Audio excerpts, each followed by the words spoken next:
ಇನ್ನು ಕೋಲಾರದಲ್ಲಿ ಕಾಂಗ್ರೆಸ್ ಟಿಕೆಟ್ ಘೋಷಣೆ ಆದ್ರೂ ಕೂಡ ಅಸಮಾಧಾನ ತಣಿಯುವ ಹಂಗೆ ಕಾಣಿಸ್ತಾ ಇಲ್ಲ.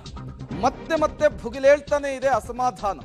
ಪರಾಜಿತ ಅಭ್ಯರ್ಥಿ ರಾಜು ಗೌಡ ಬೆಂಬಲಿಗರು ಬೇಸರವನ್ನ ಹೊರಹಾಕ್ತಾ ಇದ್ದಾರೆ. ಪುಟ್ಟ ಅಂಜನಪ್ಪ ಕಾಂಗ್ರೆಸ್ ಸೇರ್ಪಡೆಗೆ ವ್ಯಾಪಕ ವಿರೋಧ ಕೂಡ ವ್ಯಕ್ತವಾಗ್ತಾ ಇದೆ. ಸಚಿವ ಎಂಸಿ ಸುಧಾಕರ್ ಎದುರು ಕಾಂಗ್ರೆಸ್ ಮುಖಂಡರು ಆಕ್ರೋಶವನ್ನು ವ್ಯಕ್ತಪಡಿಸಿದ್ದಾರೆ.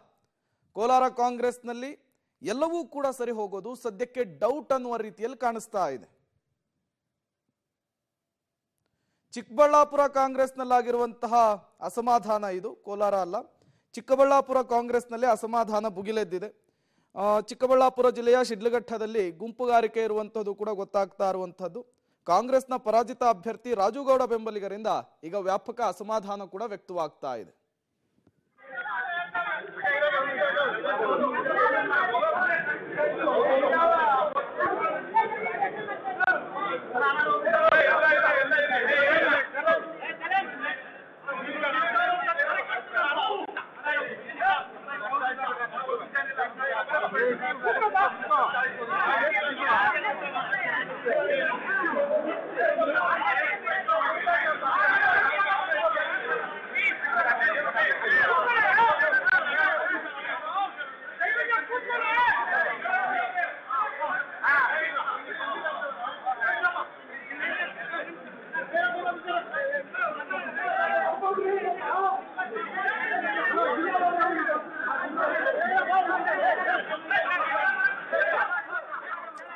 ಚಿಕ್ಕಬಳ್ಳಾಪುರ ಕಾಂಗ್ರೆಸ್ನಲ್ಲಿ ಅಸಮಾಧಾನ ಭುಗಿಲೆದ್ದಿರುವಂಥದ್ದು.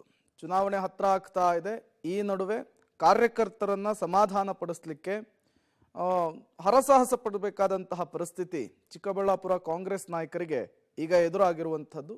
ಇದನ್ನ ಹೇಗೆ ನಿಭಾಯಿಸ್ತಾರೆ, ಕಾರ್ಯಕರ್ತರನ್ನ ಹೇಗೆ ಸಮಾಧಾನ ಪಡಿಸ್ತಾರೆ, ಗುಂಪುಗಾರಿಕೆಯನ್ನ ಹೇಗೆ ಶಮನ ಮಾಡ್ತಾರೆ ಕಾಂಗ್ರೆಸ್ ನಾಯಕರು ಅನ್ನೋದು ಈಗಿರುವಂತಹ ಕುತೂಹಲ.